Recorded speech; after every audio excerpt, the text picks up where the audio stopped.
Hi, this is the Real Talk Podcast. I'm Gary Kelley, and I'm joined by Siobhan Weber Costello from Castinetti Realty Group. Siobhan, I was sitting down today and reading, and I was reading Inman. Now, Inman, some people think is the logical equivalent of the National Enquirer for real estate. I don't feel that way. I feel like they cover a broad range of topics. But an article today caught my eye, and I said, this is a good one to talk to Siobhan about. It says 49% of the agents, this is for last year, sold either one home or none at all. 49% of which agents? Massachusetts?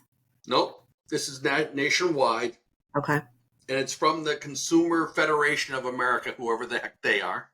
Okay. And it goes on to say agent glut means part-timers are now the majority, leading to and this is a quote, widespread incompetence and pressure to maintain high commission rates, unquote, according to the Consumer Federation of America. Again, whoever they are.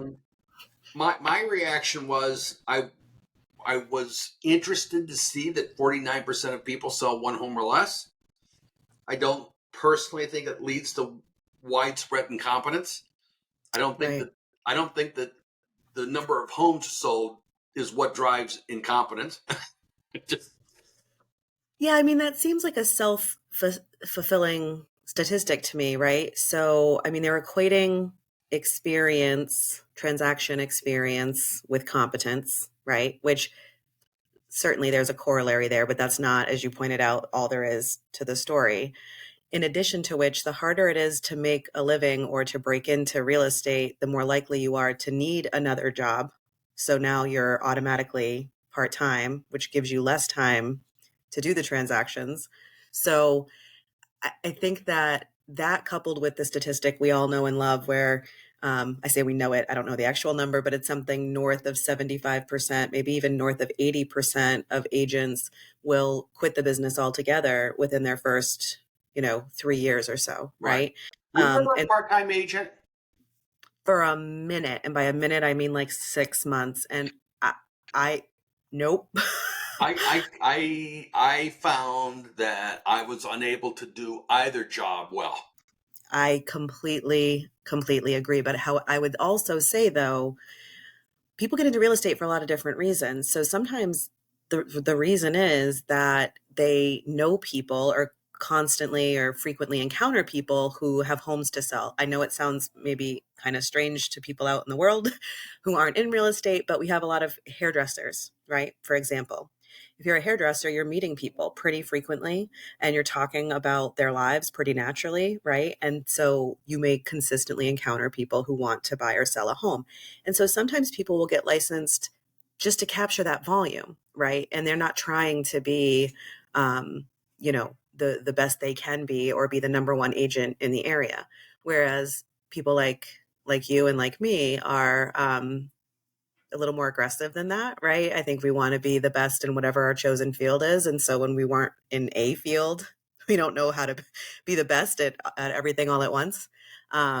So, there's a variety of motivating factors for people. And I think that there's a lot of noise in that number that makes me not too alarmed by it, to be honest. So you're at the hairdresser.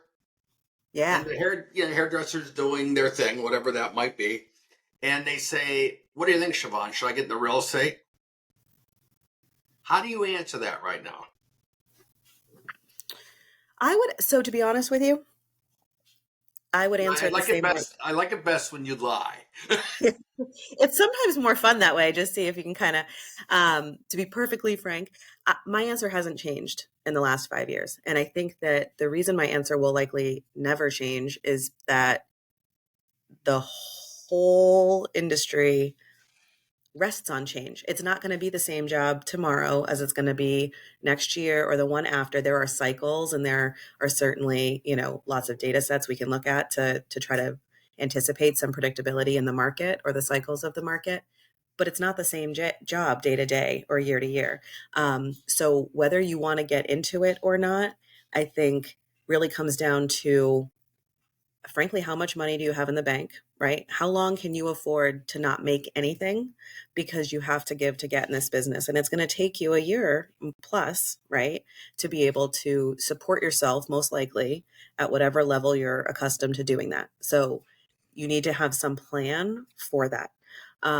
That to me is the biggest thing, because nothing turns off a consumer more than a desperate agent. And I would argue a lot of that one transaction, agent population, they're not getting more because they're too desperate, and they're too hungry, and they're too eager, and that turns people away. So So what you would you have say to, to a consumer to, as they're looking at different agents, how do you yeah. help a consumer, determine who to go with? As a buyer, you mean, Yeah. primarily? Yeah. No, even if you're a seller and you're trying to determine, who's going to sell my house. Yeah. I do think transaction volume, I mean, I'm not saying you're necessarily inept, right? I don't, if you've only had one deal. But I do look at who's most active in my area. And I would recommend consumers do the same thing. That's actually how I met Andrea, was doing that research for my own house. Um, and then, you can't you can't underestimate the personal connection that you might feel with somebody. I would interview. We always tell folks to interview more than one agent. We don't want to talk ourselves out of a job, but we also know that connection, that relationship, you're in it for a good long time. We've worked with some buyers for 3 years. So you have to like and trust the agent you select, and you're only going to figure that out by meeting live with several of them at the beginning of your process, if only to compare and contrast, what does differentiate them one to the other, because there are, as we always say, there's a million agents, and we need to stand out. Hence I think muffins and mimosas. everyone starts out with no transactions, Right. and so they have to work up to it. If Yep. I'm dealing with someone that's had two transactions ever, Yep. and I'm looking to sell my house, I want to ask some follow up questions about, you know, how are you getting further development? How do you get coached? Because frankly, some companies throw people into the pool and say, "Hope you can swim. We'll see you later." And they Right. don't. The actual individual agents don't get the help and the guidance and the mentoring that they need.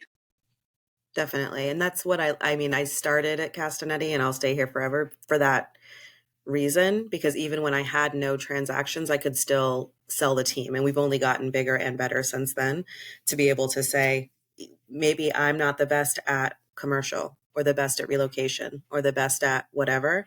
Um, but if you trust me and you like me and you want to work with me, then you don't have to worry that my limitations are going to be a limitation on you getting the best deal possible, because My I can my pull in soundbite resources. my soundbite is often people buy from people, and you have to have that connection. Yeah, And if you it's have the true. connection and you don't feel like the, real estate people are sometimes compared to used car salespeople. There's that slime factor that comes in, and I'm like I don't consider myself slimy at all. In fact, I kind of take umbrage at that. Yeah. But I understand where it comes from, and I see how some agents conduct their business, because every agent is actually an independent contractor by and large, not 100%. And the standards aren't necessarily there, and that I think is a huge issue in the industry. So I would say, make sure that you have that connection, but make sure you go with someone that has a bit of a track record that you're comfortable with. Yeah, agreed. Very much agreed. Or that they have access, to your point, to the right kind of marketing. I mean, when I was brand new and I didn't have transactions, I sold my skills, right? I had people leave me reviews, not on what I helped them do with their home, because that hadn't happened yet, but people who just had worked with me and could talk about the kind of person I was and the kind of commitment I brought to the experience, to the transaction, or whatever the experience is. So, who you are in this business is just as important, if not more important, than what you can do. My mom always, in her corporate days, loved to say, hire for personality, train for skill. And, there's something to that. Now, there's a line. I think there's a minimum skill level that should be required. But yeah, that interpersonal connection is critical. I love people that get licensed and they're ready to go. And frankly, once you're licensed, in my opinion, you don't know anything. Okay, you Use some really are. vocabulary. beyond green. Yeah. And you know how big an acre is, 43,560. But beyond that, you've never logged on to MLS, and now you're a real estate agent. So I think having an organization where you have some mentoring and some other agents to work with you is really important. Agreed. Very much Well, agreed. Siobhan, thank you for sitting in today, and Thank you for having me. let's do it again soon. All right. Sounds good. Thank you.